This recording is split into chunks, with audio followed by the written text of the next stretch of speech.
Hello बियर्सियंस, welcome on virtual learning with Anand Jaiswal. आज हम लोग बात कर रहे हैं वही क्लास 10th का मेटल एंड नॉन मेटल। और मेटल और नॉन मेटल में हम लोग बात कर चुके थे कि धातु का परिष्करण कैसे करेंगे। धातु का परिष्करण करने के लिए हमने कहा था कि धातु अगर बात की जाए कि धातु की ईसीएस के क्रमबद्ध तरीके से मैंने दिखाया था आपको। ईसीएस के अकॉर्डिंग 3 प्रकार के धातु, एक हो गया उच्च अभिक्रियाशील धातु, मध्यम अभिक्रियाशील धातु एंड निम्न अभिक्रियाशील धातु। उनका परिष्करण हमने कराया था और दिखाया था कि कैसे उन धातुओं को आप प्राप्त कर सकते हैं और कैसे प्राप्त किया जाएगा। उसमें एक टर्मिनोलॉजी और आया था, अयस्क क्या होते हैं, अयस्क के बारे में बात किया गया था, खनिज के बारे में बात किया गया था। ये सब पिछले लेक्चर्स में बात हुई थी। लेक्चर्स थोड़ा अपना रेगुलरिटी टूट जाने की वजह से थोड़ी सी प्रॉब्लम हो रही है, पर कोई बात नहीं। आज हम लोग फिर से स्टार्ट कर रहे हैं और बेहतर तरीके से फिर से वही अपना रिवीजन करते हुए, थोड़ी सी पार्ट को रिवीजन करते हुए हम लोग नया आज कुछ पढ़ेंगे। जैसे कि आज हम बात करने वाले हैं कि धातुओं के परिष्करण में, तो धातुओं के परिष्करण में ही कुछ और टर्मिनोलॉजी है जिनके बारे में जानना अति आवश्यक है, जो कि बोर्ड में हमेशा पूछे जाते हैं और ये हमेशा पूछने वाले क्वेश्चंस हैं जिनको आपको हमेशा याद रखना पड़ेगा, समझना पड़ेगा। अब ये क्लास बहुत ही इंपॉर्टेंट होने वाली है, लास्ट तक मज़ेदार होने वाली है। बस आपको धैर्य पूर्वक बैठ के एक एक चीज़ समझना है, देखना है। तो सबसे पहले आज हम बात करने वाले हैं वो गैंग। गैंग वो गैंग नहीं जो आप लोग बना के चलते हो, गैंग वो जो हम केमिस्ट्री में बात करने वाले हैं। जैसे मैं बात करूं कि लिखने वाला हुआ कि गैंग, और गैंग क्या है, तो सबसे बड़ी बात कि गैंग को समझने के लिए हम बात किए थे कि अयस्क, अयस्क में जो अशुद्धियां होती हैं, जैसे हम बात करें अयस्क में रेत, मिट्टी और भी कुछ अशुद्धियां, जैसे अशुद्धियां होने को ही बोलते हैं गैंग। क्या बोलते हैं? गैंग। तो हम बोलेंगे बाबू कि अयस्क में रेत, मिट्टी इत्यादि जैसी अशुद्धियां गैंग कहलाती हैं।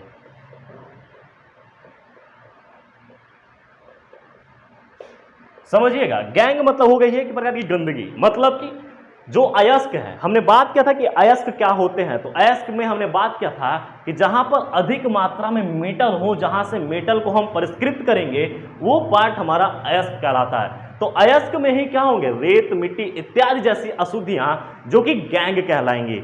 यहीं पर एक और छोटा सा टर्मिनोलॉजी आता है बाबू, भर्जन। क्या आता है? भर्जन। समझिएगा कि भर्जन क्या है। तो अगर मैं बात करूं कि सल्फाइड अयस्क, भर्जन को आपको समझना हो तो आप समझिएगा कि सल्फाइड अयस्क के साथ ऑक्सीजन की क्रिया भर्जन कहलाती है।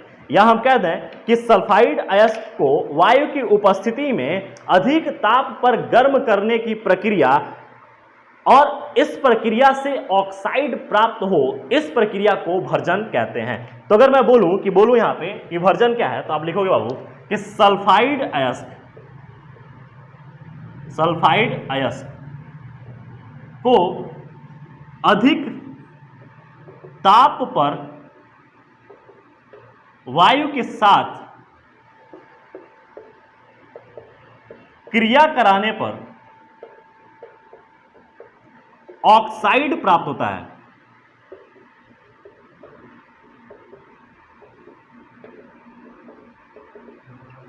इस प्रक्रिया को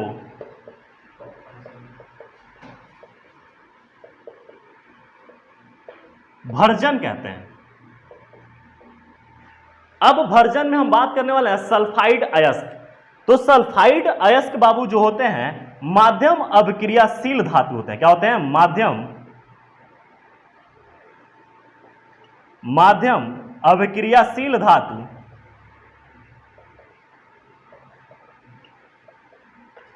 सल्फाइड अयस्क बनाते हैं। क्या बनाते हैं? सल्फाइड अयस्क। और सल्फाइड अयस्क में मैं बात करूं तो सल्फाइड अयस्क में एक होता है HgS और दूसरा होता है ZnS। HgS को बाबू बोलते हैं सीना बार। क्या बोलते हैं? सीना बार। और ZnS को बोलते हैं गैलेना। क्या बोलते हैं? गैलेना। समझिएगा कि HgS और जिंक सल्फाइड ये सब क्या है? माध्यम अभिक्रियाशील धातु है। और माध्यम अभिक्रियाशील धातु सल्फाइड अयस्क बनाते हैं। और सल्फाइड अयस्क को अधिक ताप पर वायु के साथ गर्म करने पर ऑक्साइड प्राप्त होता है, वो भी धातु ऑक्साइड। और इसके बाद इनका अपचयन कराने पे हमको क्या मिल जाएगा? धातु। आओ देखते हैं कैसे। अब देखना बाबू यहां पर कि समझने वाली मेन चीज है कि अब यहां पे हम अभिक्रिया ले लें, उठा लें। जैसे हमने कहा HGS को करा दो ऑक्सीजन के साथ रिएक्ट और कर दो हाई टेम्परेचर पे। किस पे बेटा? हाई टेम्परेचर पे। और जैसे ही हाई टेम्परेचर पे आप इसको रिएक्ट कराओगे, यहां से क्या मिल जाएगा? HgO मर्क्यूरस ऑक्साइड, और साथ में मिल जाएगा यहां पर आपको कि 2SO2। क्या बन जाएगा? 2SO2। और यहां पे 2 मोल अगर इसको ले लें तो अब रिएक्शन को बैलेंस करके देखिएगा। यहां पर देखो बाबू कि रिएक्शन को आपने बैलेंस जैसे ही किया, सल्फर 2 सल्फर 2, ऑक्सीजन 3 दूनी 6, और यहां पे देखो 4 और 2 6, Hg2 Hg2, मतलब कि यहां से बन गया मर्क्यूरस ऑक्साइड। क्या बन गया बाबू? Mercurous oxide. और ये मर्क्यूरस ऑक्साइड जैसे ही बन गया तो ये कहां से बना? ये बन गया बाबू सल्फाइड अयस्क से। किससे? सल्फाइड अयस्क से। और सल्फाइड अयस्क से किसमें कन्वर्ट हो गया? मर्क्यूरस ऑक्साइड में, अर्थात मेटल ऑक्साइड में। अब इसका रिडक्शन करा दो, अपचयन करा दोगे। जैसे ही आप इसका अपचयन कराएंगे, यहां से क्या प्राप्त हो जाएगा बेटा? मेटल प्राप्त हो जाएगा। अर्थात कि हम कह सकते हैं कि भर्जन वह प्रक्रिया है जहां पर माध्यम अभिक्रियाशील धातु जो सल्फाइड अयस्क में हैं, उनको सल्फाइड अयस्क से हम कन्वर्ट करेंगे मेटल ऑक्साइड में, और एक और स्टेप आगे बढ़ेंगे, रिडक्शन करा देंगे, और रिडक्शन कराने के बाद हम लोग मेटल की प्राप्ति कर सकते हैं। क्या मेरी बात समझ में आ रही है? इसी प्रकार अब यहां पे सल्फाइड अयस्क मतलब सीना बार हम लेके चल चुके थे HGS, इधर लेके चलते हैं गैलेना। किसको ले लिया जाए? गैलेना, ZNS को। किसको ले लिया जाए? ZNS को। अब ये गैलेना है, अब इसको हमने क्या कर दिया कि ऑक्सीजन के साथ ट्रीट कराया, पुनः वैसे ही प्रक्रिया, और इसको क्या कर दिया बाबू? हाई टेम्परेचर हमने दे दिया। और जैसे ही हाई टेम्परेचर देंगे, ये रिएक्ट करेगा, और रिएक्ट करके पुनः वैसे ही जिंक ऑक्साइड बना देगा, और जिंक ऑक्साइड जब बनाएगा, उसी के साथ सल्फर डाइऑक्साइड बाहर निकल जाएंगे। अब जो जिंक ऑक्साइड जो बना है, इस जिंक ऑक्साइड से धातु प्राप्त करनी है। यहां तक की तो प्रक्रिया भर्जन कहलाएगी, यहां तक की प्रक्रिया भर्जन कहलाएगी। लेकिन यहां से दूसरा स्टेप, क्योंकि हमको धातु भी प्राप्त करना है, तो रिडक्शन कर देंगे और यहां से जिंक धातु प्राप्त हो जाएगा। क्या मेरी बात समझ में आ रही है? मतलब कि हमने कहा कि भर्जन से हम लोग क्या करेंगे कि भर्जन से जो सल्फाइड अयस्क हैं, उनको ऑक्सीजन के साथ हाई टेम्परेचर पर गर्म करके मेटल ऑक्साइड में कन्वर्जन कर लेंगे। और जैसे ही मेटल ऑक्साइड में कन्वर्ट हुआ, हम वहां से क्या करा देंगे? रिडक्शन। रिडक्शन कराने का मतलब है कि ऑक्सीजन का वहां से क्या करना है? रिमूव कराना है। तो सीधे सीधे मेटल की प्राप्ति हो जाएगी। अर्थात भर्जन एक प्रक्रिया है जिसमें धातु का, जिसके द्वारा धातु का परिष्करण किया जाता है। क्या मेरी बात समझ में आ रही है? कोई दिक्कत यहां पे? ठीक है, इतनी बातें नोट कर लीजिए। अब इसके बाद हम लोग बात करने वाले निस्तापन। क्या बात करने वाला हूं? निस्तापन। तो इतनी बातों को ध्यान रखते हुए हम आगे बढ़ेंगे, और छोटा सा एक और हेडिंग लगाइएगा जिसका नाम है निस्तापन। क्या नाम है? निस्तापन। क्या इसको मिटा दिया जाए? चलो मिटाते हैं इसको।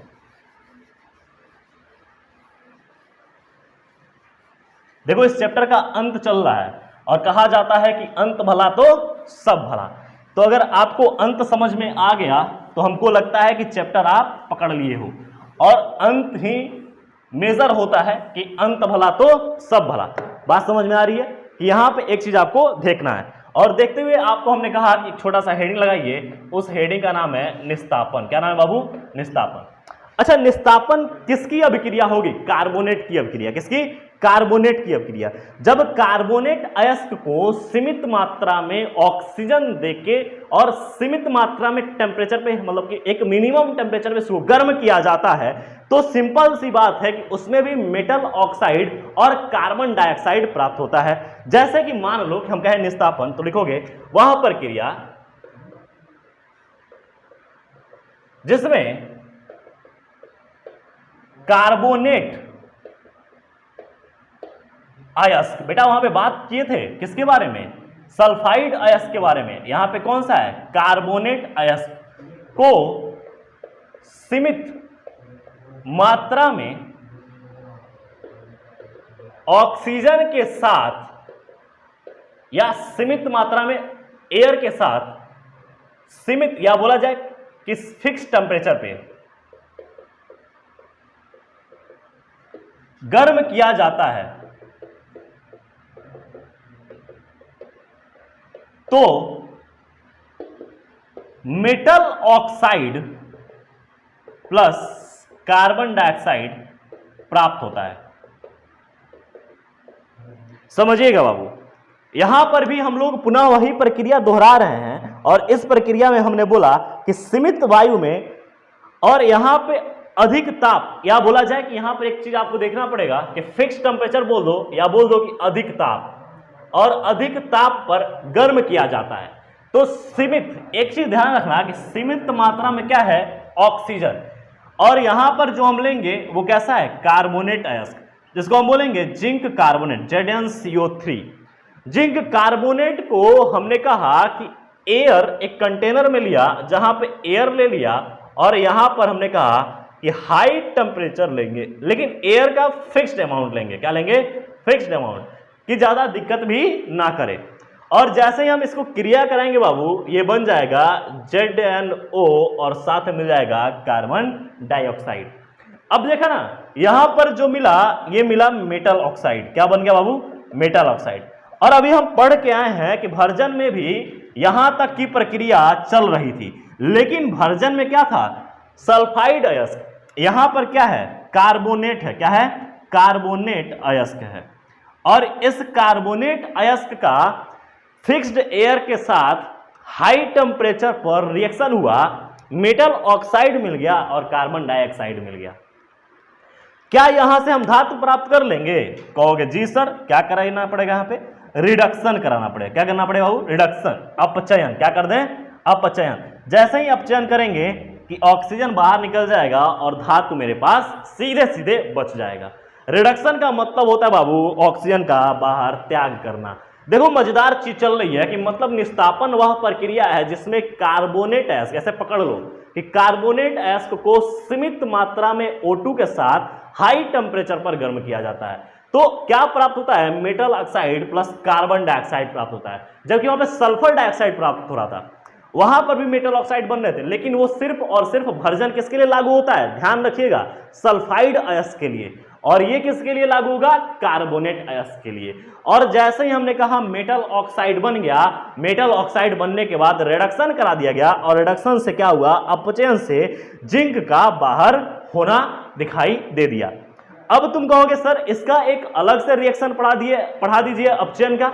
मैंने कहा चलो कोई बात नहीं, अपचयन का अलग एक रिएक्शन पढ़ा दिया जाए। और अपचयन का एक अलग रिएक्शन पढ़ाने के लिए हमने कहा कि जब धातु ऑक्साइड को कार्बन के साथ, यहां पर देखना बाबू ध्यान रखिएगा, ये अपचयन जो होगा वो नॉर्मल अपचयन नहीं होगा, कार्बन वाला अपचयन होता है। तो यहां पर अगर मैं बात करूं, अब छोटा सा एक और हेडिंग है जिस हेडिंग का तलाश हमें था कि जल्दी से वो हेडिंग आए और यहां से प्रक्रिया हम आपको समझा पाए, तो उसका नाम है अपचयन। क्या नाम है, अपचयन। तो छोटा सा प्यारा सा हेडिंग डालिएगा, अपचयन। क्या डालेंगे बाबू, अपचयन। और अपचयन को इंग्लिश में बोलते हैं रिडक्शन। ये पहले भी पढ़ाया जा चुका है कि रिडक्शन वह फिनोमिना है जिसमें क्या होगा कि ऑक्सीजन का त्याग होगा, हाइड्रोजन का जुड़ना होगा। अर्थात अगर यहां पे देखा जाए तो हम कह रहे हैं कि जब यहां पे लिख दिया जाए कि जब मेटल ऑक्साइड, किसकी, मेटल ऑक्साइड कार्बन से, किससे, कार्बन से, मेटल ऑक्साइड कार्बन के साथ, कार्बन के साथ क्रिया करता है, तो ऑक्सीजन, या बोला जाए कि मेटल से, मेटल ऑक्साइड से ऑक्सीजन रिमूव हो जाता है। और ये रिमूव होके कहां जाता है बाबू, कार्बन के पास। और रिएक्शन से ज्यादा समझ में आता है, रिएक्शन को लिखा जाए। मैंने कहा मेटल ऑक्साइड, जैसा कि अभी हमें प्राप्त हुआ था जिंक ऑक्साइड, मैंने कहा इसका रिडक्शन कराना है तो रिडक्शन कराने के लिए कार्बन वाला रिडक्शन कराएंगे। तो कार्बन को साथ में ले लेंगे और जैसे ही ये फिनोमिना चलेगा इसको बोलेंगे वो रिडक्शन अर्थात अपचयन। ये कार्बन ऑक्सीजन को लेके बनाएगा कार्बन मोनोऑक्साइड और ये जिंक यहाँ पर सेफ हमारा बच जाएगा। अर्थात हमने कहा कि जब भी मेटल ऑक्साइड अर्थात ध्यान रखिएगा कि माध्यम अभिक्रियाशील धातु में जब निस्तापन हो जाए, भर्जन हो जाए और लास्ट प्रोडक्ट मेटल ऑक्साइड बन जाए तो मेटल ऑक्साइड बनने के बाद अपचयन होना अति आवश्यक हो जाता है। और हमने लिखवाया भी था पिछले टर्न पे कि माध्यम अभिक्रियाशील धातु के साथ कार्बन वाला अपचयन होता है। कार्बन वाला अपचयन होने के पश्चात मेटल अर्थात कि शुद्ध धातु प्राप्त होते हैं। क्या मेरी बात समझ में आ रही है? अब यहां पर एक और छोटा सा टेक्निक है जिसको हम लोग पढ़ लेंगे, इसको बोलते हैं वैद्युत अपघटनी विधि। अर्थात वहां पे हम लोग वैद्युत अपघटन से के द्वारा धातुओं का परिष्करण कराएंगे। अब ये तो हमारा मेन जो था अर्थात यहां पे देखना कि जो ये मेन जो था हमारा ये माध्यम अभिक्रियाशील धातु के लिए था, लेकिन हमने कहा था कि जो उच्च अभिक्रियाशील धातु हैं उनमें क्या होगा, तो हमने कहा कि जो उच्च अभिक्रियाशील धातु हैं उनमें विद्युत अपघटन द्वारा कराया जा सकता है। अर्थात उनको गलित धातु या विद्युत अपघटन कराकर हम वहां से धातु को परिष्कृत कर सकते हैं। मतलब कि विद्युत अपघटनी क्रिया विधि मतलब कि एक सेल लेना पड़ेगा और विद्युत का प्रवाह करना पड़ेगा। क्या मेरी बात समझ में आ रही है? चलो आओ ले लेते हैं, छोटा सा टॉपिक है, ज्यादा बड़ा टॉपिक नहीं है, उसको समझ लिया जाए और समझने के बाद एक छोटा सा टॉपिक यहाँ पे अंत होगा। और जैसा कि मैंने बोला कि अंत भला तो सब भला। अब देखना है कि इस चैप्टर का अंत कितना अच्छा होता है और आपको कितना अच्छा समझ में आता है। तो हम लोग बात करने वाले हैं विद्युत अपघटनी विधि द्वारा धातुओं का परिष्करण। यहाँ पे हमने लिखना है विद्युत अपघटनी, और विद्युत अपघटनी विधि द्वारा धातुओं का परिष्करण करने हैं। तो विद्युत अपघटनी विधि द्वारा धातु का परिष्करण करने से पहले बाबू आपको विद्युत अपघटनी का एक पूरा सेल का पूरा एक संरचना तैयार करना पड़ेगा। अब देखो ये पात्र हो गया, क्या है ये?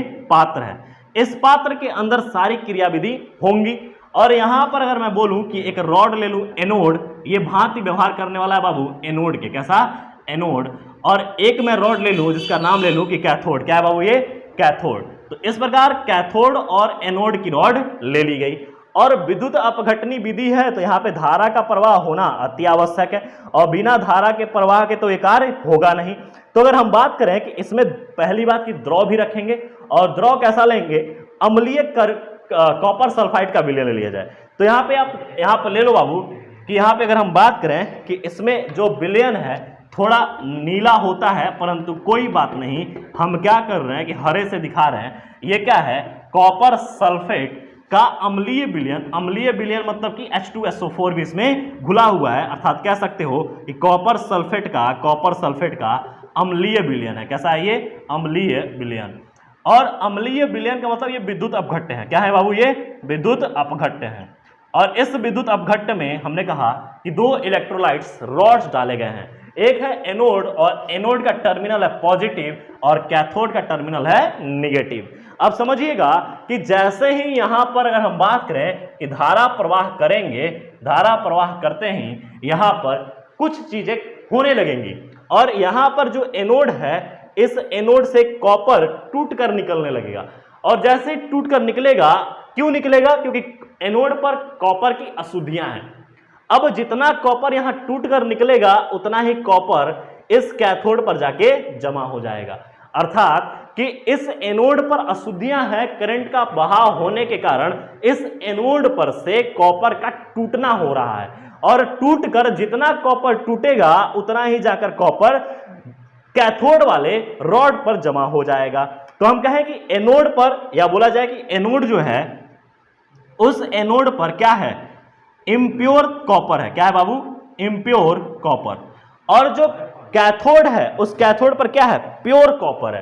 तो यहां पे अगर हम बात कर लें कि कैथोड पे एक्युमुलेशन क्या हो रहा है कि प्योर कॉपर का हो रहा है। अब एक चीज ध्यान रखिएगा, इम्प्योर और प्योर समझिएगा, एक ही विलयन के अंदर सारा कहानी चल रहा है और इसी में धारा प्रवाह करके जो इम्प्योर है उसको प्योर कर दिया जा रहा है। मजेदार बात है, देखिएगा कि जैसे ही करंट इसमें फ्लो हो रहा है, कॉपर प्लस इस एनोड से जो अशुद्धियां वाली कॉपर है वो टूट रही है और जितना ही टूट रहा है उतना ही कैथोड पर जाके जम रहा है। प्लस साथ में कुछ अशुद्धियां जो है बाबू वो एनोड के नीचे अर्थात यहां पर एक्युमुलेट हो जाती हैं, इकट्ठा हो जाती हैं, जिसे बाद में एनोड पंख बोलते हैं। क्या बोलते हैं? एनोड पंख। और एनोड पंख का मतलब हो गया कि एनोड से टूटी हुई कुछ अशुद्धियां। अब यहां पर दो तीन बातें आपको ध्यान रखनी है। बातें ये हैं कि विद्युत अपघटनीय विधि द्वारा हम इम्प्योर धातु जो है, इम्प्योर धातु का एनोड बनाएंगे और एक कैथोड धातु का एक लेयर ले लेंगे।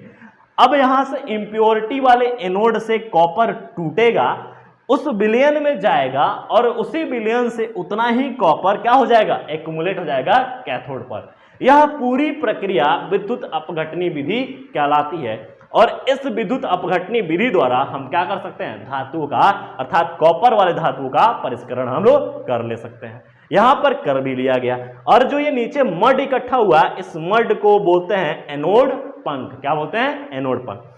अब यहां से आपको एक चीज समझना है कि पूरा हमने धातु का परिष्करण कर लिया, तो यहां पे चैप्टर होता है स्वाहा, परंतु यहां पर एक और छोटा टॉपिक बच जाता है जिसका नाम है मिश्र धातु।